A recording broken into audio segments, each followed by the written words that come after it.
What's up, guys? Just hanging out. It's pre-release time. New sets out. March of the Machines.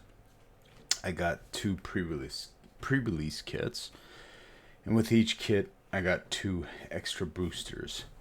What I want to say, just to start with, if you want to get my opinion now, and not have to wait till the end, I think it's good. I think this set is interesting. It's good. I would recommend you go and try a pre-release, or if not, buy a couple of packs for or pre-release kits with your friends and sit around the kitchen table and play.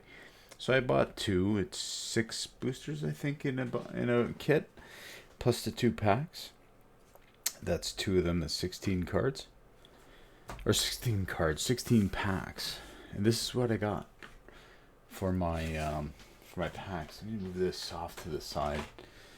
We'll talk about it. So for 16 packs, I got, I think it was 9 mythics. 9 mythics.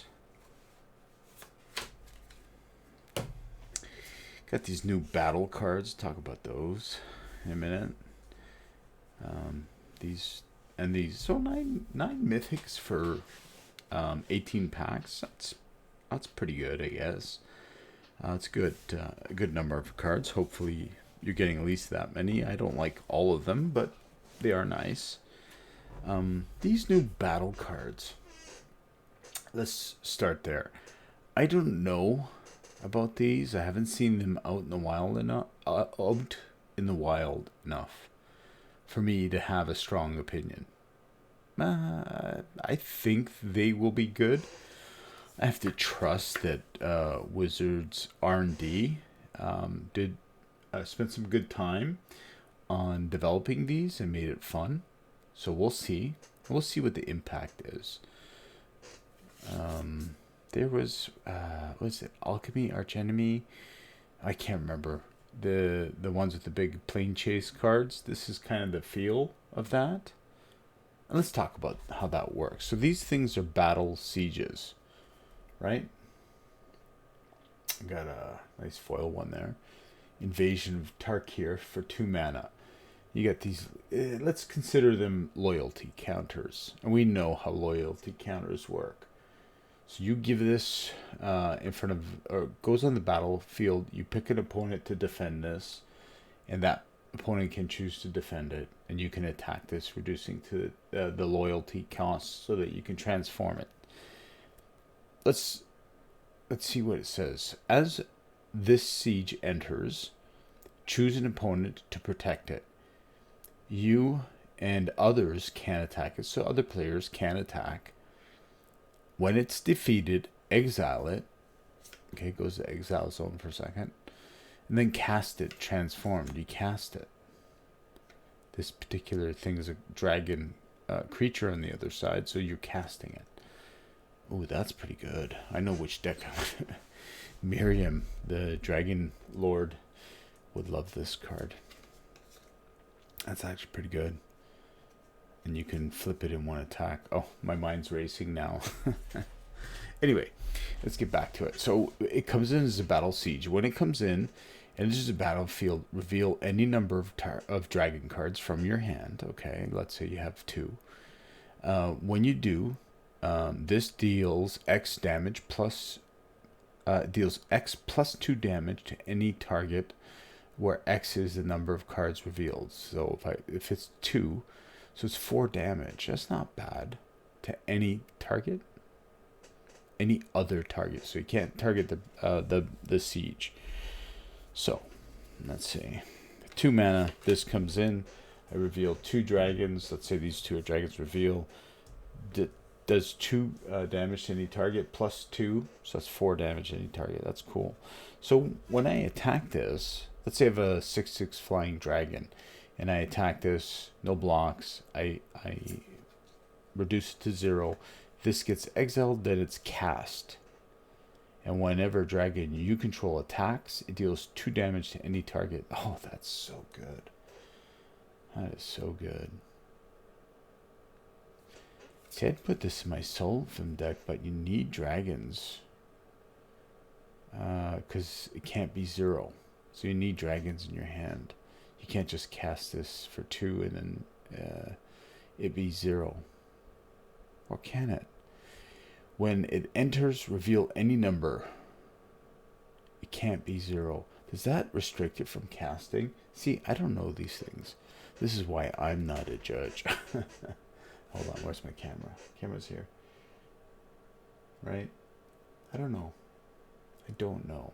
Anyway, point is, these may be fun and out in the wild. We'll see what the impact is. I'm going to hold reserve judgment on these battle cards, and we'll see how they pan out. Right? And then I got these guys. These two are older cards. So the original Elesh Norn in different art. I like this art. But this Elesh Norn in particular is probably the least valued out there in the wild. Right? I think when you look at it, this one's maybe about 25 USD. Whereas the others are 30 or 35. So $10 less for this version. Don't know why. Those are nice. Grim, he's an older general. Dimir, he's kind of a nuisance. He was a bad boy on the field. He also removed creatures. So if your opponents are playing creature-based strategies, this is a good card. He's also a zombie, so you can run kind of a zombie tribal with this. There's lots of zombies that come back from the yard. He comes into play tapped, but if you sack a creature, it'll untap him and put a +1/+1 counter on him. When he attacks, destroy target creature, put a +1/+1 counter on it. So you can go into turn, or so your opponent's attack phase, assuming you have a creature, sack a creature, untap it. It gets a +1/+1 counter. It's a 6/6 blocker if you need. And then you can move to attack, destroy a creature, and now it's a 7/7. Yeah, I remember he was nasty, so it's nice that they did this. That's really nice. I'm not particularly fond of these. This one's worth some money, so I can trade it in. I'm not going to get much value for it, but I could get something out of this. This, not really much.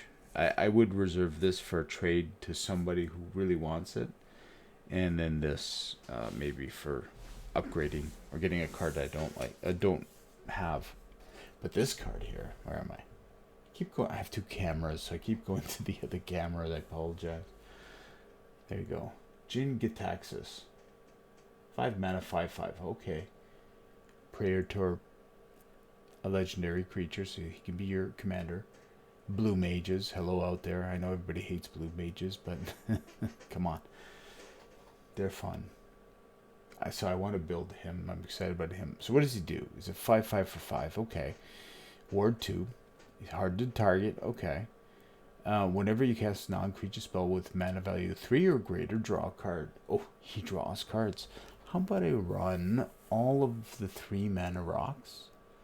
Or that one artifact that says for every spell costs no less than 3. What's the name? I can't remember. Anyways, that's pretty good. So that means every card at least is a draw with him in play.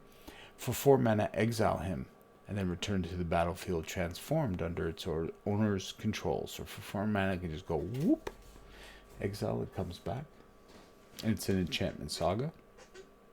Let's see. Let me hold it up so you guys can look at it. Can you see? Can you see? Draw cards equal to the number of cards in your hand. Okay, you're going to draw some cards. You have no maximum hand size for as long as this is on the field. So this saga needs to be on the field, and you have no maximum hand size. And you're going to draw a bunch of cards. Let's assume you at least have 2 or 3. If it's 3, it's 3 or more is really good with this. This comes in play, draw another 3. Then 2, on the next phase of the saga, you return all non-Phyrexian creatures to their owner's control, or owner's hands. Ooh. Return all non-Phyrexian creatures, so even yours, to their owner's hands. That's tasty. Hello, ETB effects. Blue's got a lot of really good ones. That's I like that. Okay, I'm already sold, but tell me more. You may cast any number of spells from your hand without paying their mana costs uh, on turn on the third phase of this saga. Wait, let's back that up. Let that sink in for a sec. You may cast any number of spells from your hand without paying their mana costs. Any number of spells. It's a spell, cast it for free. Huh. Just just dump your whole hand. Okay. Exile this and then turn it back to Sithis. Or Jin Gitac. Did they say Sithis? Synthesis. That's what I said. Sithis. Sithis is another card. She's a good general too. Huh. Okay. Now I do see a problem. If you dump your whole hand and then it comes back, you have nothing to play. So make sure when you're dumping your whole hand, you have ways to refill it, like draw sevens. It's pretty good with this. Yeah, the old Jin, you could put the other Jins in there. The original one is a draw seven. At the end of the turn, you can cast it for free with this one. That's crazy. Anyway, I'm excited to build this, so I'm glad I pulled this one. This one's some value. I imagine these are going to drop because there's going to be tons of them out in the wild. And I got these three. Let's see. Gimbal, Gremlin Prodigy, Slimefoot and Squee, and Catilda and Lear. I really haven't given much deep thought into these.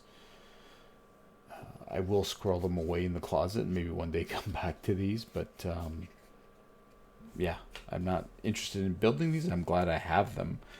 I tend to like to have legendary creatures in my collection just so I can go through and say, oh, that's a cool build. Let me build around that.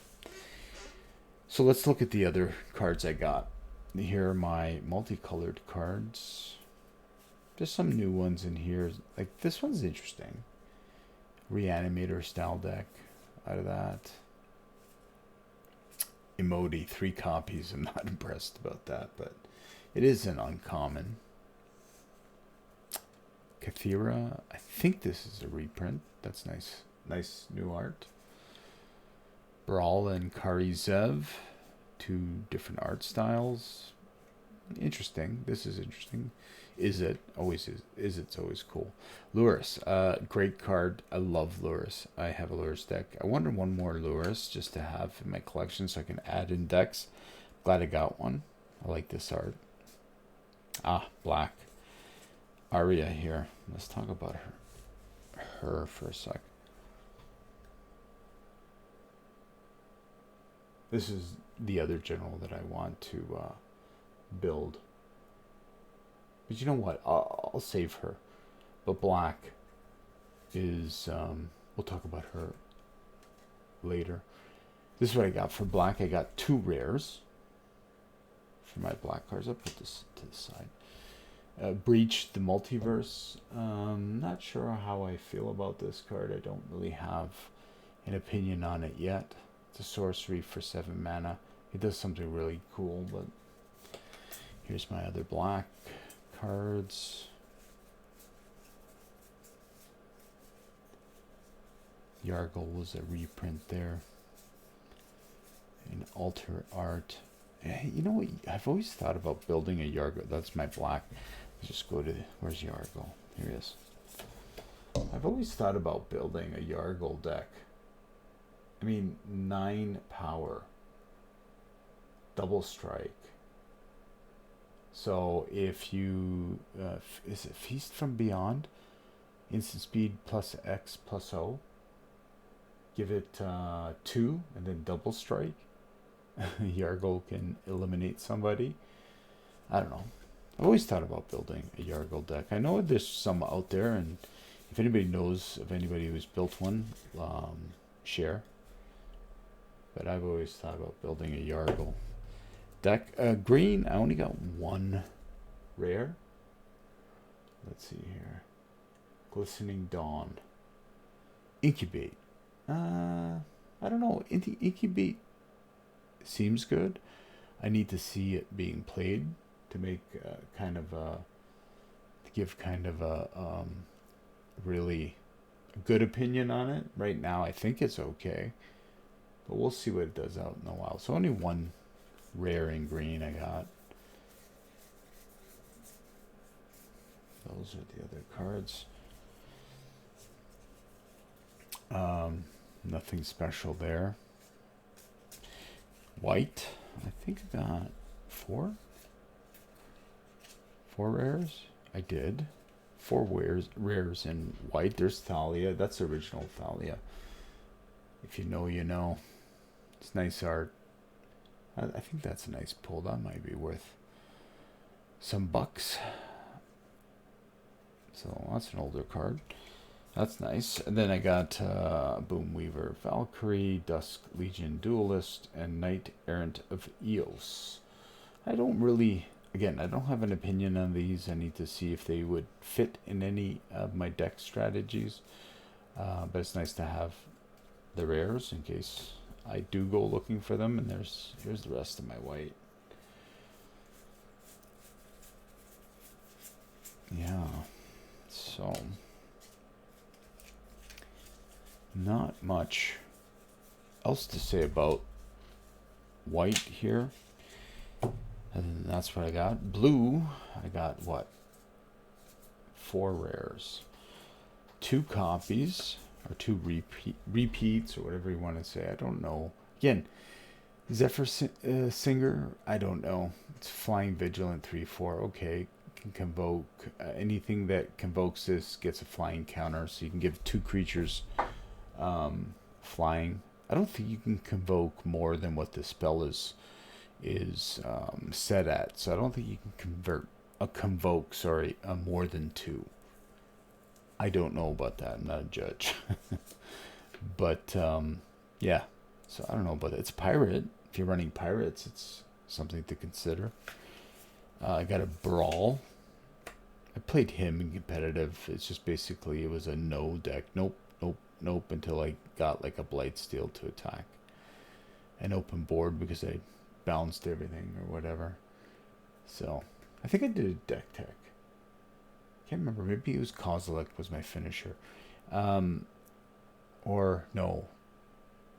Temple Bell and what was the other enchantment?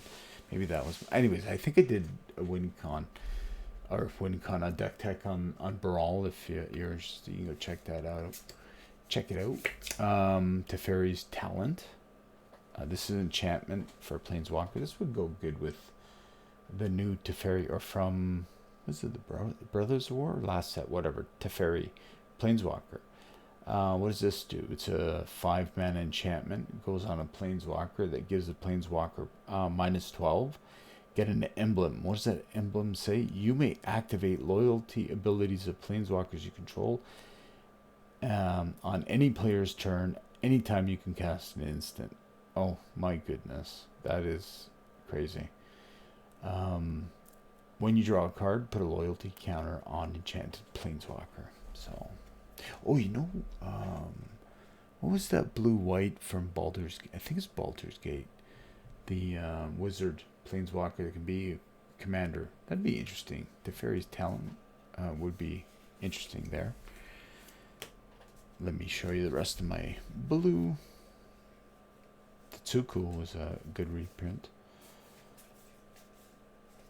It's not, I mean, you can get this card. I don't think it was that expensive, but the Altered Art, it's nice. There's the rest of my blue. I don't have really an opinion on the rest of these because I didn't spoil myself before going to get these pre-release kits. So I don't have a strong opinion on the commons and uncommons for what it's worth. Only 2 red rares, and both of them are the same. Vampire Warrior. Now this is interesting. Backup mechanic. Here, let's have a look. So this is a 1/1 for 3 mana. Not very enticing, but it's got backup 2. Backup is when this creature enters the battlefield, you can put 2 counters, same value as the backup, on target creature. If it's not this one, because you could target this. If it's not this one, it gets the next part until the end of turn. EOT, right? What does it say? 1 mana, sacrifice this creature. It deals damage equal to its power to any target. So you can sacrifice a creature with this. This is interesting. I wonder if this is going to see any interesting use. Well, if you're running a deck that requires a sack outlet and it's in red, there you go. That's one. You would have to blink it, but that can be done. And is it? This is the rest of my red. Again, only 2 rares, so that's it for the red. There's not many artifacts, it seems like, in this set, which is fine. We just had Brothers War, which was full of artifacts, so I didn't get very many or a lot of reprints. And we got a bunch of battle cards. Now, I talked about these. I don't know what to say. They seem interesting. We'll see how they play out. When they go in the yard, they're sagas. So they're permanents, but the only way to grab them back from the yard is with return permanent spell. There is a green. I got it. Yeah, this thing. This thing can recur sagas. Right? When Invasion of Chandalar enters the battlefield, return up to 3 target permanent cards in your graveyard to your hand. So this can return for 5 mana sagas. Or sieges, battles, sorry. I guess this is considered a battle. So it's a permanent. It's not a like an enchantment on this side, whereas this one's a creature, right? So it doesn't sit like this in the yard. It sits like this and sees itself as a battle card. It's a permanent, but anyway. So there are ways to bring permanents back. So we'll see. We'll see. That's my point on these. I'm interested to try new things with Magic, and this may spice up the game for some people. And then finally, the lands. Full arts are available. Look at them; they're nice. They're really beautiful. We'll put these at the front. These are just the regular lands, but these full arts. Let's look at them for a sec. Look at those. Really nice. Oh, I got a foil. Foil island looks nice. Now I prefer. I think my mana symbols in the middle and larger on my full arts. That's where I like the placement of the manas. It's nice, but to each his own. I mean, I enjoy that Wizards do this and give us like nice new lands each set, and everybody's got a chance to pick sets that they really like in terms of art and style. And if you like these and this is your jam, go out and grab them now because they're readily available. And you don't have to worry about the price spiking on you. But this island is nice. Foil. What's this thing? Is that a halo? Burning through the clouds? I don't know what that is. If anybody knows, tell me. Anyway, is that a... I don't know. I don't know what that is, but anyway, they're beautiful. My point is, continue to do this. I enjoy this. Having nice looking lands is definitely a good thing. Anyway, what are we at? We're 25 minutes. Wow. I either talked too much or not enough. Depends on your perspective. But I do want to talk about this card. So this is what I got. Very nice. But I do want to talk. This is what I ended up out of all those packs. And just FYI, it's about $80 here in Canada for the 2 pre-release kits. which is a lot of money, right? I'd recommend buying one and then just picking up singles wherever you want. But these two I will definitely want to build around. Rakdos here. And I'm almost positive, I could be wrong, but I'm pretty sure it works this way. This is a red Phyrexian symbol, so this gives this card a red identity as well, so this would be considered Rakdos. But Arya here sacrifices a creature on the tap, which is what I want to build around. But that's not all she does. She can sacrifice a creature or an artifact, and when she does, she deals X damage to target opponent or battle. Those battle cards we were talking about, and you gain X life, where X is that permanent's mana value. That's pretty good.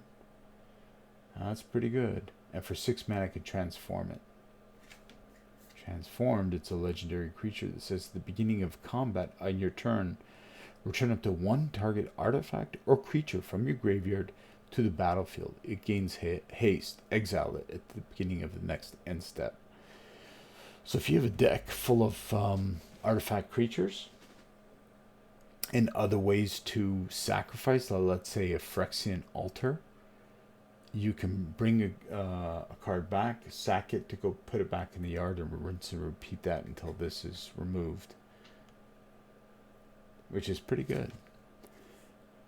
So I'm going to be looking to build around her. I really like Rakdos as a color pairing. That's fun. And of course Jhin to annoy my friends, because everybody loves blue mages. Anyway, I hope you guys enjoyed that. We'll talk to you guys soon. Ciao.